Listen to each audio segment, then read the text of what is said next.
ఓం శాంతి.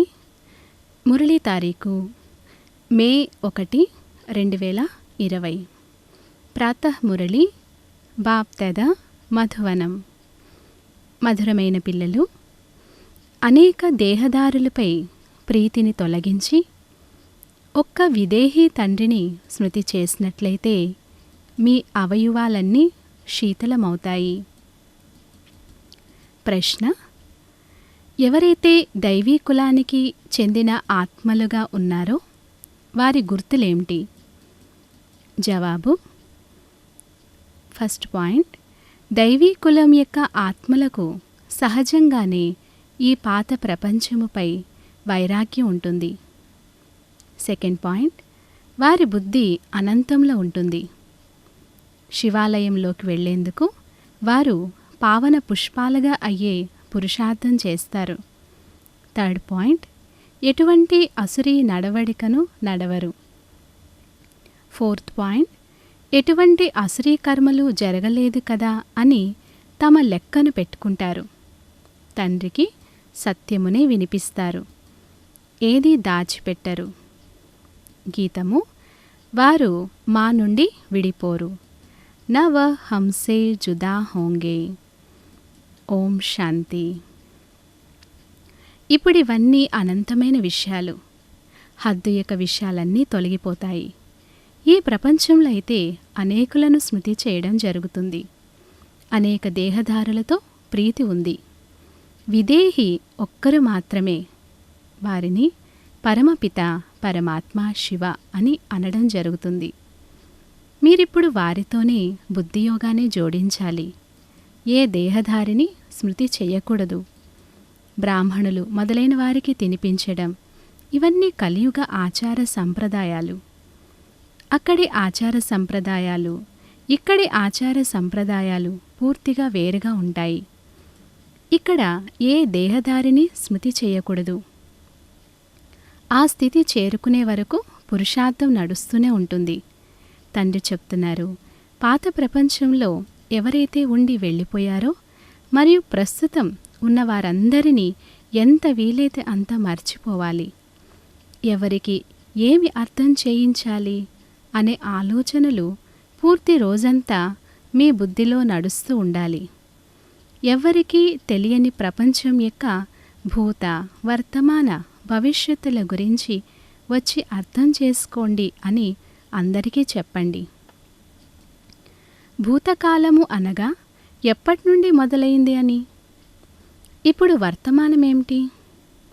సత్యయుగం నుండి ప్రారంభమైంది. అంటే సత్యయుగం నుండి ఇప్పటి వరకు, అలాగే భవిష్యత్తులో ఏం జరిగేది ఉందో ప్రపంచానికి తెలియనే తెలియదు. పిల్లలైన మీకు తెలుసు, అందుకే చిత్రాలు మొదలైనవి తయారు చేస్తారు. ఇంత పెద్ద అనంతమైన నాటకం. వారు అసత్యపు హద్దు నాటకాలను ఎక్కువగా తయారు చేస్తారు. కథలు వ్రాసేవారు వేరుగా ఉంటారు. మరియు నాటకంలోని సీనరీలు అనగా వివిధ దృశ్యాలను తయారు చేసేవారు వేరుగా ఉంటారు. ఈ రహస్యమంతా ఇప్పుడు మీ బుద్ధిలో ఉంది. ఇప్పుడు మీరేదైతే చూస్తున్నారో అది ఉండదు, వినాశనం అయిపోతుంది. కావున మీరు సత్యయుగ కొత్త ప్రపంచం యొక్క దృశ్యాలను చాలా బాగా చూపించాల్సి ఉంటుంది. ఉదాహరణకి అజ్మీర్లో బంగారు ద్వారక ఉంది. దాని నుండి కూడా కొన్ని దృశ్యాలను తీసుకొని కొత్త ప్రపంచాన్ని వేరుగా తయారు చేసి చూపించండి. ఈ పాత ప్రపంచానికి నిప్పు అంటుకోనున్నది. దీని చిత్రపటమైతే ఉంది కదా. అలాగే ఈ కొత్త ప్రపంచం ఇమర్జ్ అవుతూ ఉంది. ఈ విధంగా ఆలోచించి మంచి రీతిలో తయారు చేయాలి. ఇదైతే మీకు అర్థం చేసుకుంటారు. ఈ సమయంలో మనుషుల బుద్ధి పూర్తి రాతి బుద్ధిగా ఉంది. మీరు ఎంతగా అర్థం చేయించినా వారి బుద్ధిలో కూర్చోదు. ఎలా అయితే నాటకాల వారు సుందరమైన దృశ్యాలను తయారు చేస్తారో అలా ఇతరుల సహాయం తీసుకొని స్వర్గం యొక్క సీనరీలను చాలా బాగా తయారు చేయాలి. వారు మంచి ఐడియాలను ఇస్తారు, యుక్తులు చెప్తారు. వారికి అర్థం చేయించి ఎంత బాగా తయారు చేయాలి అంటే అవి మనుషులు వచ్చి అర్థం చేసుకునే విధంగా ఉండాలి. సత్యయుగంలో తప్పకుండా ఒకే ధర్మం ఉండేది. పిల్లలైన మీలో కూడా ధారణ చేసేవారు నెంబర్ వారీగా ఉన్నారు. దేహాభిమాన బుద్ధి కలవారిని చీచి అని అనడం జరుగుతుంది. దేహి అభిమాన బుద్ధి కలవారిని పుష్పాలని అనడం జరుగుతుంది. ఇప్పుడు మీరు పుష్పాలుగా అవుతున్నారు. దేహాభిమానంలో ఉంటే ముళ్ళు ముళ్ళుగానే ఉండిపోతారు. పిల్లలైన మీకైతే ఈ పాత ప్రపంచంపై వైరాగ్యం ఉంది. మీదిప్పుడు అనంతమైన బుద్ధి, అనంతమైన వైరాగ్యం. మనకి ఈ వేశ్యాలయంపై చాలా ద్వేషం ఉంది. మనం ఇప్పుడు శివాలయానికి వెళ్ళేందుకు పుష్పాలుగా అవుతున్నాము. అవుతూ ఏదైనా తప్పుడు నడవడిక నడిచినట్లయితే వీరిలో ఇప్పుడు భూతం ప్రవేశించిందని అర్థం చేసుకోవడం జరుగుతుంది. ఒకే ఇంట్లో పతి పవిత్ర హంసగా తయారవుతూ పత్ని అర్థం చేసుకోనట్లయితే కష్టమవుతుంది. సహనం చేయవలసి వస్తుంది. ఆమె అదృష్టంలో లేదని అర్థం చేసుకోవడం జరుగుతుంది. అందరూ దైవీ కులానికి చెందిన వారిగా తయారవ్వరు. ఎవరు తయారవ్వాలో వారే అవుతారు. అనేకుల తప్పుడు నడవడిక గురించిన రిపోర్ట్లు వస్తాయి. ఈ అసురీ గుణాలున్నాయి. అందువలనే బాబా రోజు అర్థం చేయిస్తారు. తమ లెక్కను రాత్రి చూసుకోండి. ఈరోజు నేను ఎటువంటి అసురీ కర్మ చేయలేదు కదా. తమ మొత్తం జీవితంలో ఏవైతే పొరపాట్లు చేశారో వాటిని చెప్పండి అని బాబా చెప్తున్నారు. ఏదైనా పెద్ద పొరపాటు చేసినట్లయితే సర్జన్కు చెప్పేందుకు సిగ్గుగా అనిపిస్తుంది. ఎందుకంటే గౌరవం పోతుంది కదా.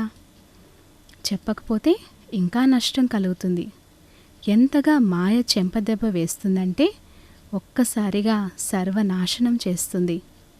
మాయ చాలా శక్తివంతమైనది. పంచ వికారాలపై విజయం పొందలేకపోతే తండ్రి కూడా ఏం చేయగలరు? తండ్రి చెప్తున్నారు, నేను దయాసాగరుడను, కాలుడికే కాలుణ్ణి కూడా. పతిత పావన, వచ్చి మమ్మల్ని పావనంగా చెయ్యండి అని నన్ను పిలుస్తారు కూడా. రెండూ నా పేర్లే కదా. దయాహృదయుడను మరియు కాలుడికే కాలుణ్ణి. రెండు పాత్రలు ఇప్పుడు అభినయిస్తున్నాను. ముళ్లను పుష్పాలుగా చేస్తాను. కనుక మీ బుద్ధిలో ఆ సంతోషం ఉంది. అమరనాథుడైన తండ్రి చెప్తున్నారు, మీరందరూ పార్వతులు. ఇప్పుడు మీరు నన్నొక్కరినే స్మృతి చేస్తే మీరు అమరపురికి వెళతారు. అంతేకాక మీ పాపాలు వినాశనమవుతాయి. ఆ యాత్రలు చేయడం వల్ల మీ పాపాలు నశించవు. అవి భక్తి మార్గంలోని యాత్రలు. మీ ఖర్చు ఎలా నడుస్తుంది అన్న ప్రశ్న కూడా పిల్లల్ని అడుగుతారు. అయితే మేము ఈ విధంగా సమాధానం చెప్పామని కనీసం సమాచారం కూడా ఇవ్వరు. ఇంతమంది పిల్లలు బ్రహ్మ సంతానమైన బ్రాహ్మణులుండగా మా కొరకు మేమే ఖర్చు చేస్తాం కదా. మా కొరకు మా రాజ్యమును శ్రీమతానుసారంగా స్థాపన చేసుకుంటున్నాం. రాజ్యపాలన కూడా మేమే చేస్తాము. మేము రాజయోగాన్ని నేర్చుకుంటున్నాం. కావున ఖర్చు కూడా మేమే చూసుకుంటాము. శివబాబా అవినాశి జ్ఞాన రత్నాలను దానమిస్తున్నారు. వీటి ద్వారా మేము రాజాది రాజులుగా అవుతాం. చదువుకునే పిల్లలే ఖర్చు చూసుకుంటారు కదా. మా కొరకు మేం ఖర్చు చేస్తాం. మేము ఎవ్వరి దగ్గర భిక్షము కానీ విరాళాలు కానీ తీసుకోము అని అర్థం చేయించండి. కానీ పిల్లలు మమ్మల్ని ఈ ప్రశ్న కూడా అడుగుతారని వ్రాస్తారు. అందుకే బాబా చెప్పారు, రోజంతా చేసిన సర్వీస్ గురించి సాయంకాలం పూర్తి లెక్క తెలియచేయాలి. ఇదంతా ఫాలో అప్ చేయాలి. అయితే అనేక మంది వస్తారు. వారంతా ప్రజలుగా అవుతారు. ఉన్నత పదవిని పొందేవారు చాలా కొద్దిమంది ఉన్నారు. రాజులు కొద్దిమంది మాత్రమే ఉంటారు. ధనవంతులుగా కూడా కొద్దిమందే అవుతారు. అయితే పేదలు చాలామంది ఉంటారు. ఇక్కడ కూడా ఇలాగే ఉంటే దైవీ ప్రపంచంలో కూడా అలాగే ఉంటారు. రాజ్యస్థాపన జరుగుతుంది. అందులో నెంబర్ వారీగా అందరూ కావాలి. తండ్రి వచ్చి పిల్లలకు రాజయోగం నేర్పించి ఆది సనాతన దైవీ రాజధానిని స్థాపన చేయిస్తారు. దైవీ ధర్మము వారి రాజధాని ఉండేది. ఇప్పుడు లేదు. నేను దానిని మళ్ళీ స్థాపన చేస్తానని తండ్రి చెప్తున్నారు. అయితే ఎవరికైనా అర్థం చేయించేందుకు మీకు చిత్రాలు కూడా ఇటువంటివి కావాలి. బాబా మురళి వింటారు, విని చేస్తారు. రోజు రోజుకి కరెక్షన్లు అవుతూ ఉంటాయి. మేము ఎంతవరకు కరెక్ట్గా అవుతున్నామని పిల్లలు తమ స్థితిని కూడా చూసుకుంటూ ఉండాలి. తండ్రి వచ్చి పిల్లల్ని మురికి నుండి బయటకు తీస్తారు. ఎవరు ఎంతగా బయటకు తీసే సర్వీస్ చేస్తారో అంత ఉన్నత పదవిని పొందుతారు. పిల్లలైన మీరు పూర్తిగా క్షీరఖండం వలె, అంటే పాలు పంచదార వలె కలిసిమెలిసి ఉండాలి. తండ్రి ఇక్కడ మిమ్మల్ని సత్యయుగంలో కంటే ఉన్నతంగా తయారు చేస్తున్నారు. తండ్రి అయిన ఈశ్వరుడు చదివిస్తున్నారంటే మీరు ఆ తండ్రికి మీ చదువు యొక్క సత్తాను చూపించాలి. అప్పుడు తండ్రి కూడా బలిహారం అవుతారు. మేము ఇప్పుడు భారతదేశాన్ని స్వర్గంగా చేసే వ్యాపారమే చేస్తామని మనసులో అనిపించాలి. ఈ ఉద్యోగాలు మొదలైనవి చేస్తూనే ఉంటారు. మొదట తమ ఉన్నతిని చేసుకోవాలి కదా. చాలా సహజం. మనుషులు అన్నీ చేయవచ్చు. గృహస్థ వ్యవహారంలో ఉంటూ రాజ్య అధికారాన్ని ప్రాప్తి చేసుకునేందుకు ప్రతిరోజు మీ లెక్కను తీయండి. రోజంతటి యొక్క లాభ నష్టాలను తీయండి. లెక్క తీయకపోతే పరివర్తన అవ్వడం చాలా కష్టం. తండ్రి చెప్పింది ఒప్పుకోరు. ఎవ్వరికీ దుఃఖముని ఇవ్వలేదు కదా అని ప్రతిరోజు చూసుకోవాలి. ఇది చాలా గొప్ప పదవి. లెక్కలేనంత సంపాదన ఉంది. లేకపోతే తర్వాత ఏడవవలసి వస్తుంది. పందెము కదా. కొందరు లక్షల రూపాయలు సంపాదిస్తారు, మరికొందరు పేదవారిగా మిగిలిపోతారు. ఇప్పుడు మీది ఈశ్వరీయ పందెం. ఇందులో ఎవ్వరూ స్థూలంగా పరిగెత్తే అవసరం లేదు. కేవలం బుద్ధి ద్వారా ప్రియమైన బాబాను స్మృతి చేయాలి. ఏదైనా పొరపాటు జరిగితే వెంటనే బాబా, మా ద్వారా ఈ పొరపాటు జరిగింది, కర్మేంద్రియాల ద్వారా ఈ పొరపాటు చేశాము అని తండ్రికి వినిపించాలి. తండ్రి చెప్తున్నారు, తప్పొప్పులను తెలుసుకునే విచక్షణ బుద్ధి లభించింది కనుక ఇప్పుడు తప్పుడు పనులు చేయకూడదు. తప్పుడు పనులు చేసినట్లయితే బాబాను క్షమాపణ అడగాలి. ఎందుకంటే ఇప్పుడు వినేందుకు తండ్రి ఇక్కడ కూర్చొని ఉన్నారు. ఏదైనా చెడు కర్మ జరిగితే వెంటనే బాబాకు, బాబా మా ద్వారా ఈ చెడు కర్మ జరిగింది అని చెప్పండి, లేక వ్రాయండి. అప్పుడు సగం క్షమించబడుతుంది. అలాగని నేను దయ చూపిస్తానని కాదు. కొంచెం కూడా క్షమ లేక కృప లభించదు. అందరూ స్వయాన్ని సరిదిద్దుకోవాలి. తండ్రి స్మృతి ద్వారా వికర్మలు వినాశనమవుతాయి. గతానివి కూడా యోగబలం ద్వారా తొలగుతూ ఉంటాయి. తండ్రికి చెందిన వారిగా అయ్యి తండ్రిని నిందింపచేయకండి. సద్గురువుకు నింద తీసుకొచ్చేవారు ఉన్నత స్థానమును పొందలేరు. మీకు చాలా ఉన్నతమైన స్థానం లభిస్తుంది. ఇతర గురువుల వద్ద రాజ్య పదవి ఏదీ లేదు. ఇక్కడ మీకు లక్ష్యము, ఉద్దేశ్యము ఉంది. భక్తి మార్గంలో ఏ లక్ష్యము, ఉద్దేశ్యము ఉండదు. ఒకవేళ ఉన్నా అది అల్పకాలం కొరకే ఉంటుంది. 21 జన్మల సుఖం ఎక్కడా? పైసా విలువైన కాస్త సుఖం ఎక్కడా? ధనము ద్వారా సుఖం లభిస్తుందని కాదు, దుఃఖం కూడా ఎంత కలుగుతుంది. అచ్చా, ఉదాహరణకు ఎవరైనా ఆసుపత్రి కట్టిస్తే మరుసటి జన్మలో వ్యాధులు తక్కువగా ఉంటాయి.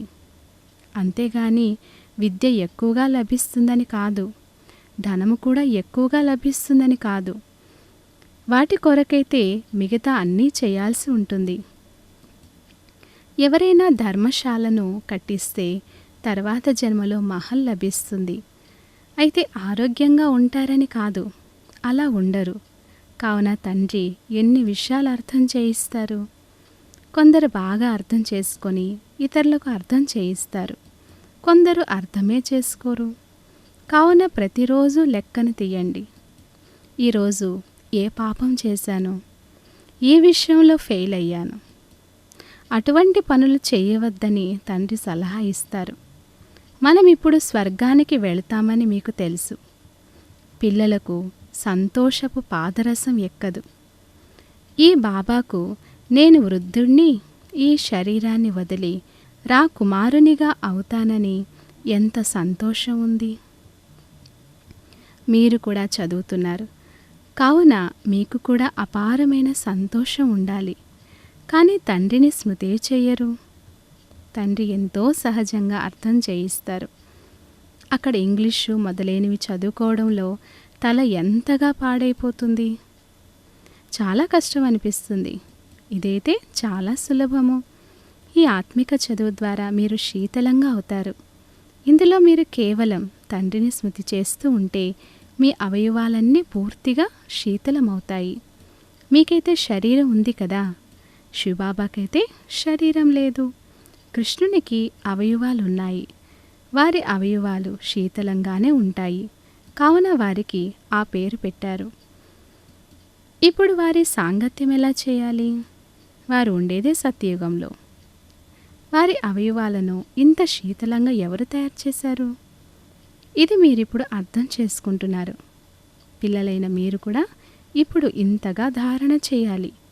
ఎప్పుడూ కొట్లాడకూడదు, గొడవ పడకూడదు, సత్యమే మాట్లాడాలి. అసత్యం మాట్లాడినట్లయితే సర్వనాశనం అయిపోతుంది. తండ్రి పిల్లలైన మీకు ఆల్రౌండ్ అన్ని విషయాలను అర్థం చేయిస్తారు. అందరికీ అందేలా చాలా మంచి మంచి చిత్రాలను తయారు చేయండి. మంచివి చూస్తే వెళ్ళి చూడమని అందరికీ చెప్తారు. అర్థం చేయించేవారు కూడా వివేకవంతులు కావాలి. సేవ చేయడం కూడా నేర్చుకోవాలి. తమ సమానంగా తయారు చేయగలిగే మంచి బ్రాహ్మణీలు కూడా కావాలి. తమ సమానంగా మేనేజర్లుగా చేసేవారిని మంచి బ్రాహ్మణీలు అని అంటారు. వారు ఉన్నతమైన పదవిని కూడా పొందుతారు. బేబీ బుద్ధిలా కూడా ఉండకూడదు, లేకపోతే ఎత్తుకొని వెళ్ళిపోతారు. రావణ సాంప్రదాయం కదా. మీ వెనుక సేవా కేంద్రాలను సంభాళించే విధంగా బ్రాహ్మణులను కూడా తయారు చేయండి. అచ్చా, మధురాతి మధురమైన ఆత్మిక పిల్లలకు మాత్పిత బాప్దాదాల ప్రియ స్మృతులు మరియు గుడ్ మార్నింగ్. ఆత్మిక పిల్లలకు ఆత్మిక తండ్రి నమస్తే. ధారణ కొరకు ముఖ్య సారం. ఫస్ట్ పాయింట్, తండ్రికి తమ చదువు యొక్క సత్తాను చూపించాలి. భారతదేశాన్ని స్వర్గంగా చేసే సేవలో నిమగ్నమై ఉండాలి. మొదట స్వ ఉన్నతి గురించి ఆలోచించాలి. క్షీరఖండముగా వలె అంటే పాలు పంచదార వలె కలిసిమెలిసి ఉండాలి. సెకండ్ పాయింట్, ఏదైనా పొరపాటు జరిగినట్లయితే తండ్రిని క్షమాపణ అడిగి స్వయాన్ని స్వయమే సరిదిద్దుకోవాలి. తండ్రి కృప చూపించరు. తండ్రి స్మృతి ద్వారా వికర్మలు వినాశనం చేసుకోవాలి. తండ్రికి నిందను తీసుకొచ్చే కర్మ ఏది చేయకూడదు.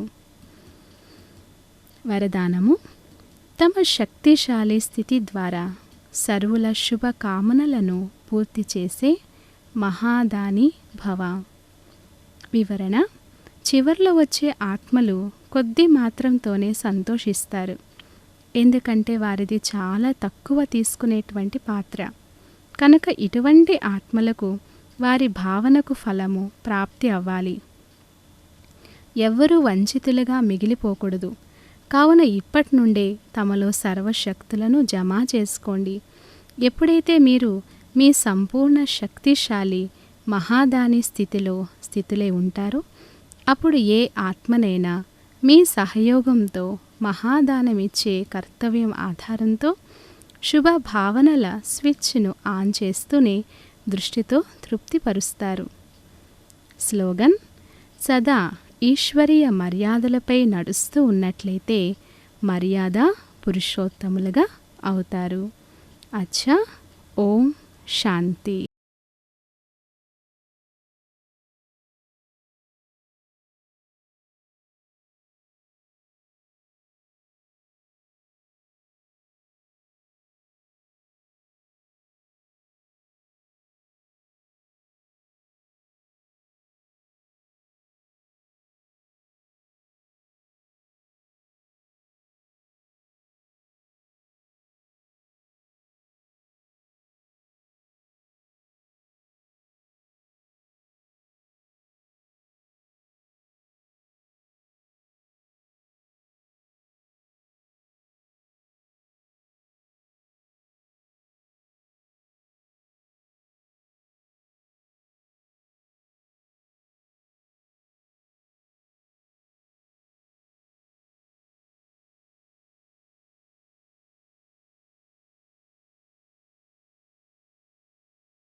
ఇది ఇది కూడా క్లిక్ చేసిన తర్వాత తీసుకుంటుంది. సరే,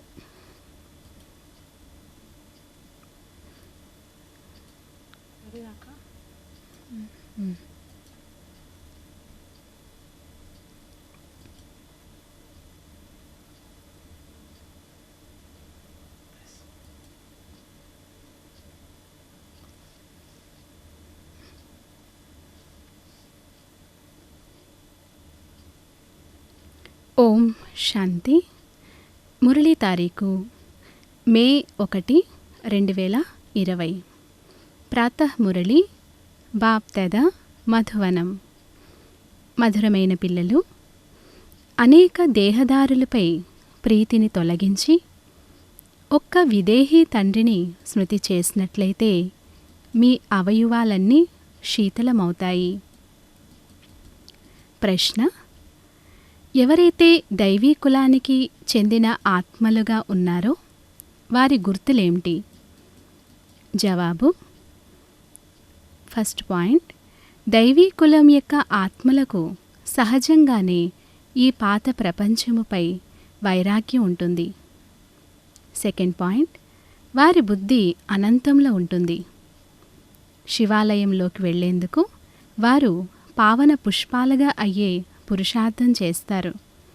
థర్డ్ పాయింట్, ఎటువంటి అసురీ నడవడికను నడవరు. ఫోర్త్ పాయింట్, ఎటువంటి అసురీ కర్మలు జరగలేదు కదా అని తమ లెక్కను పెట్టుకుంటారు.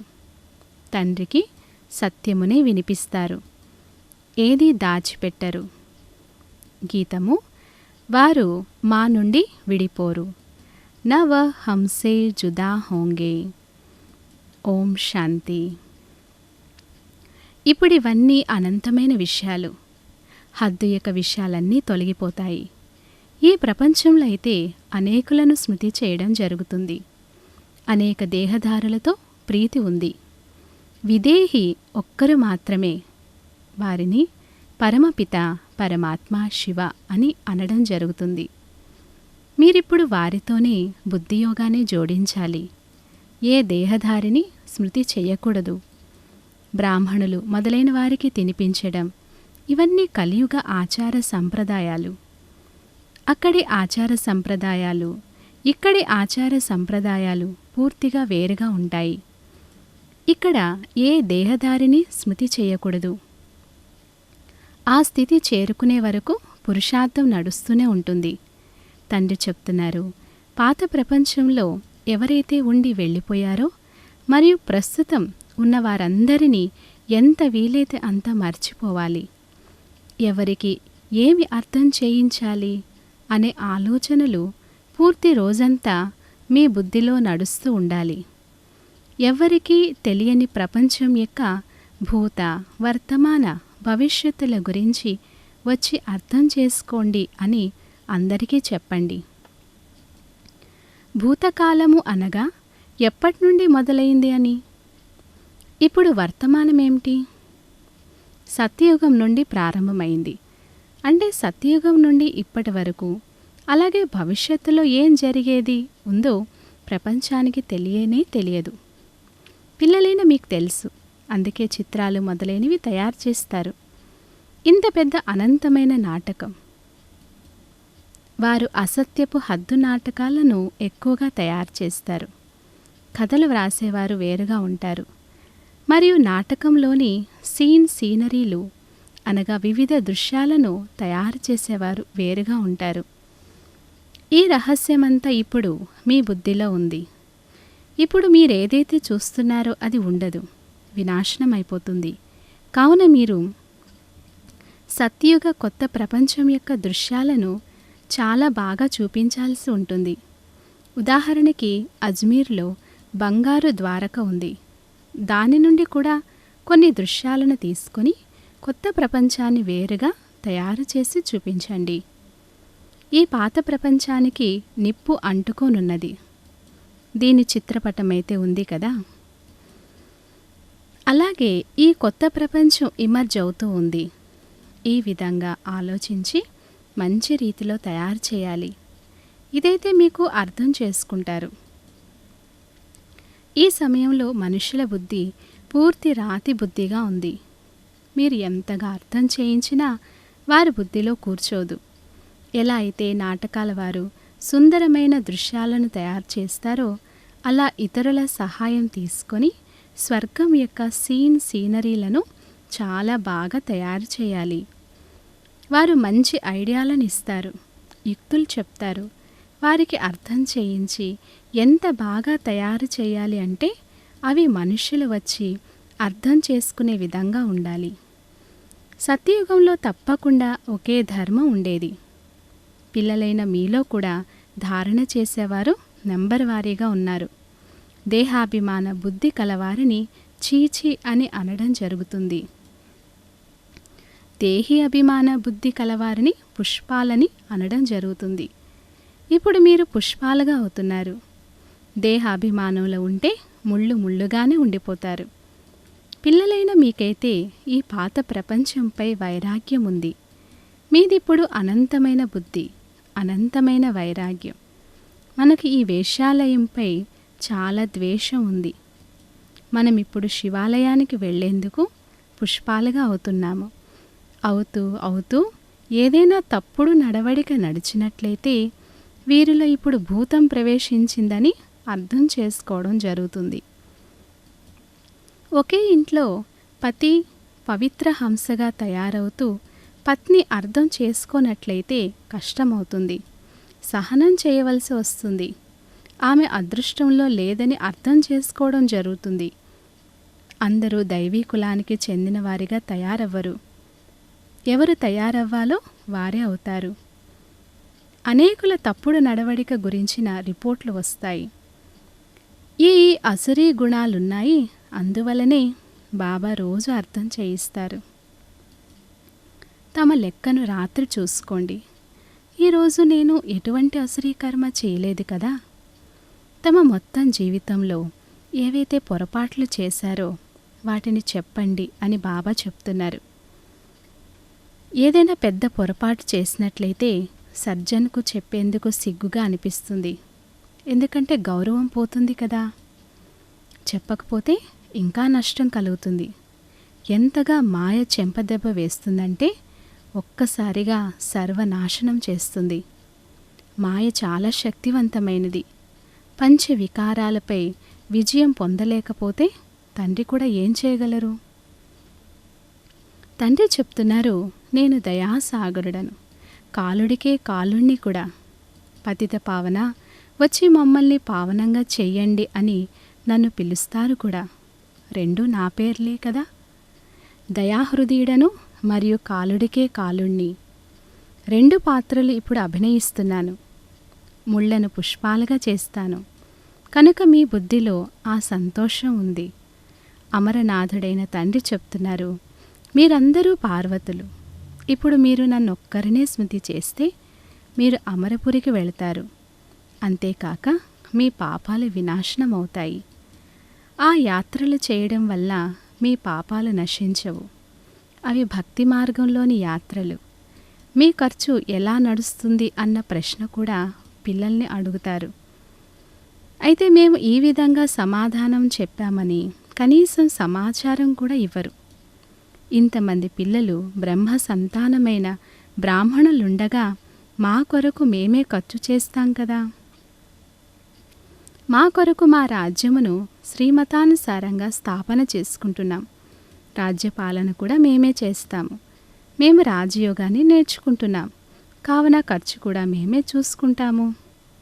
శివబాబా అవినాశి జ్ఞాన రత్నాలను దానమిస్తున్నారు.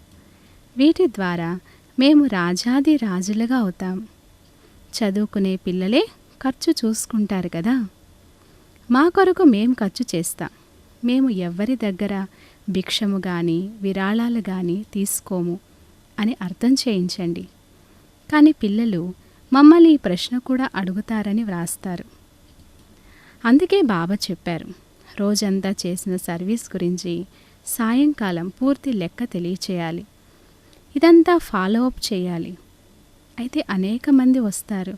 వారంతా ప్రజలుగా అవుతారు. ఉన్నత పదవిని పొందేవారు చాలా కొద్దిమంది ఉన్నారు. రాజులు కొద్దిమంది మాత్రమే ఉంటారు. ధనవంతులుగా కూడా కొద్దిమందే అవుతారు. అయితే పేదలు చాలామంది ఉంటారు. ఇక్కడ కూడా ఇలాగే ఉంటే దైవీ ప్రపంచంలో కూడా అలాగే ఉంటారు. రాజ్యస్థాపన జరుగుతుంది. అందులో నెంబర్ వారుగా అందరూ కావాలి. తండ్రి వచ్చి పిల్లలకు రాజయోగం నేర్పించి ఆది సనాతన దైవీ రాజధానిని స్థాపన చేయిస్తారు. దైవీ ధర్మము వారి రాజధాని ఉండేది. ఇప్పుడు లేదు. నేను దానిని మళ్ళీ స్థాపన చేస్తానని తండ్రి చెప్తున్నారు. అయితే ఎవరికైనా అర్థం చేయించేందుకు మీకు చిత్రాలు కూడా ఇటువంటివి కావాలి. బాబా మురళి వింటారు, విని చేస్తారు. రోజు రోజుకి కరెక్షన్లు అవుతూ ఉంటాయి. మేము ఎంతవరకు కరెక్ట్గా అవుతున్నామని పిల్లలు తమ స్థితిని కూడా చూసుకుంటూ ఉండాలి. తండ్రి వచ్చి పిల్లల్ని మురికి నుండి బయటకు తీస్తారు. ఎవరు ఎంతగా బయటకు తీసే సర్వీస్ చేస్తారో అంత ఉన్నత పదవిని పొందుతారు. పిల్లలైన మీరు పూర్తిగా క్షీరఖండం వలె, అంటే పాలు పంచదార వలె కలిసిమెలిసి ఉండాలి.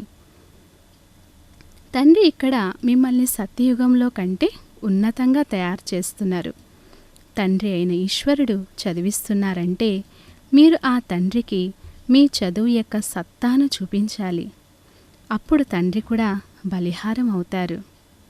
మేము ఇప్పుడు భారతదేశాన్ని స్వర్గంగా చేసే వ్యాపారమే చేస్తామని మనసులో అనిపించాలి.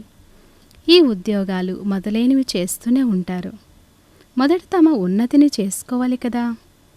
చాలా సహజం. మనుషులు అన్నీ చేయవచ్చు.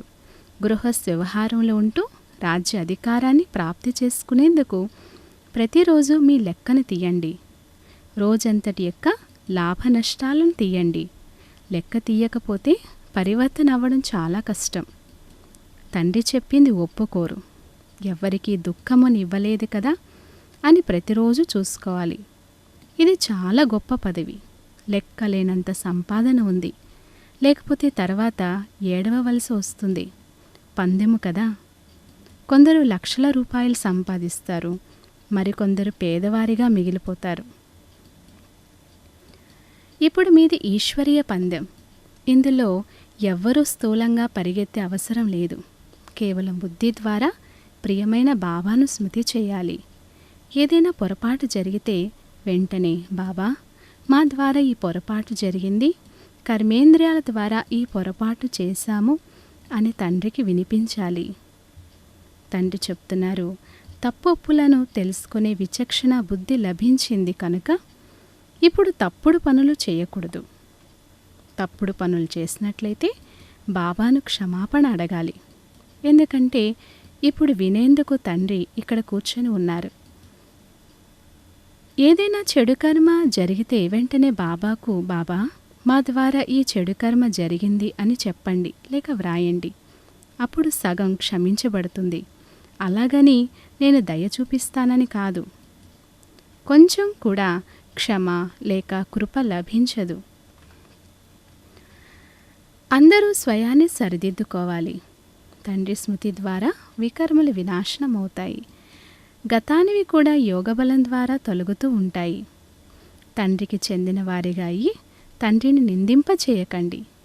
సద్గురువుకు నింద తీసుకొచ్చేవారు ఉన్నత స్థానమును పొందలేరు. మీకు చాలా ఉన్నతమైన స్థానం లభిస్తుంది. ఇతర గురువుల వద్ద రాజ్య పదవి ఏదీ లేదు. ఇక్కడ మీకు లక్ష్యము, ఉద్దేశ్యము ఉంది. భక్తి మార్గంలో ఏ లక్ష్యము, ఉద్దేశ్యము ఉండదు.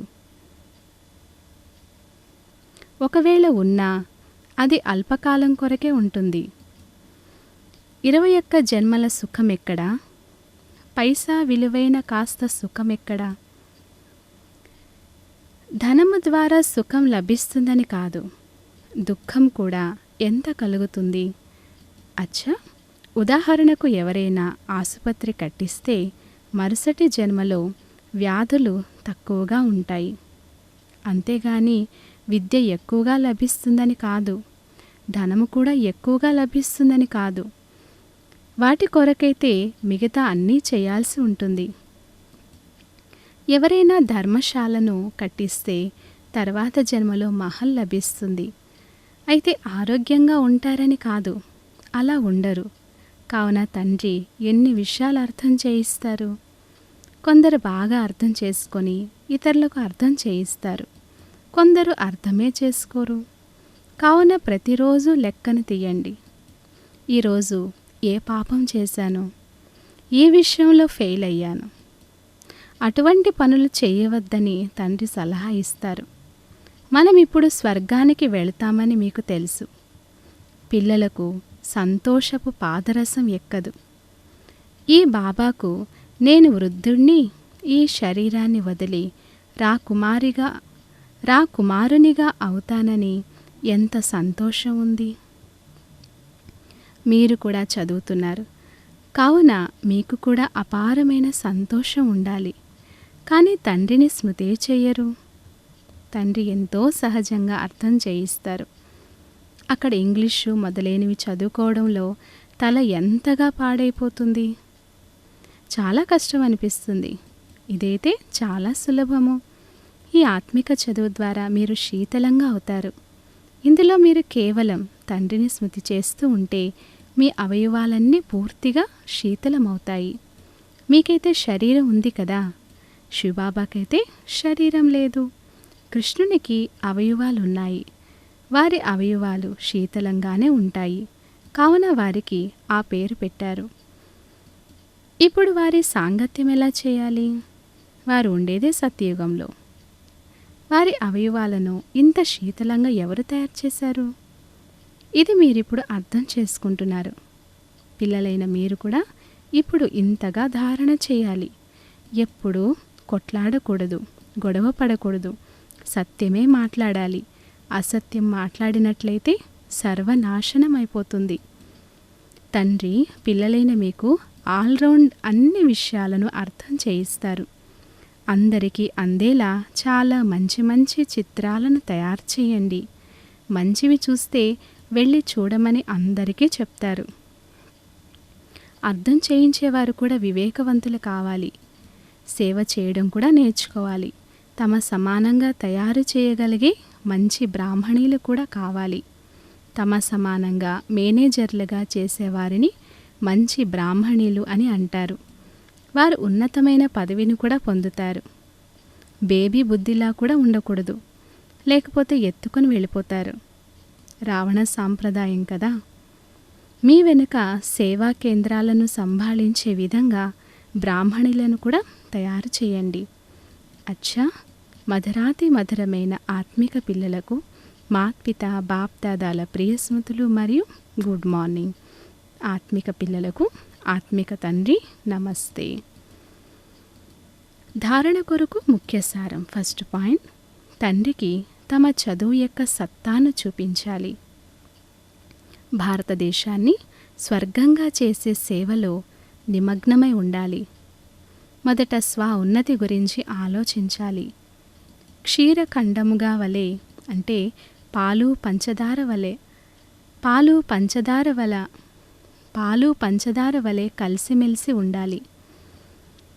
సెకండ్ పాయింట్, ఏదైనా పొరపాటు జరిగినట్లయితే తండ్రిని క్షమాపణ అడిగి స్వయాన్ని స్వయమే సరిదిద్దుకోవాలి. తండ్రి కృప చూపించరు. తండ్రి స్మృతి ద్వారా వికర్మలు వినాశనం చేసుకోవాలి.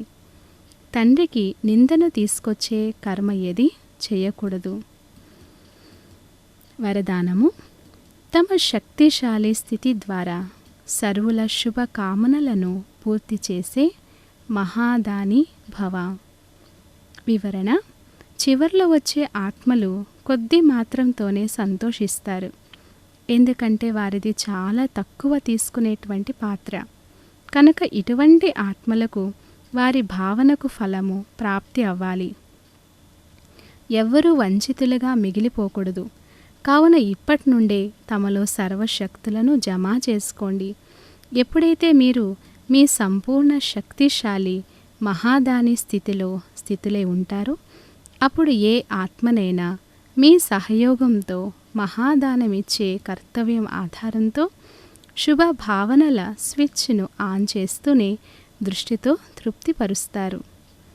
స్లోగన్, సదా ఈశ్వరీయ మర్యాదలపై నడుస్తూ ఉన్నట్లయితే మర్యాద పురుషోత్తములుగా అవుతారు. అచ్చా. ఓం శాంతి.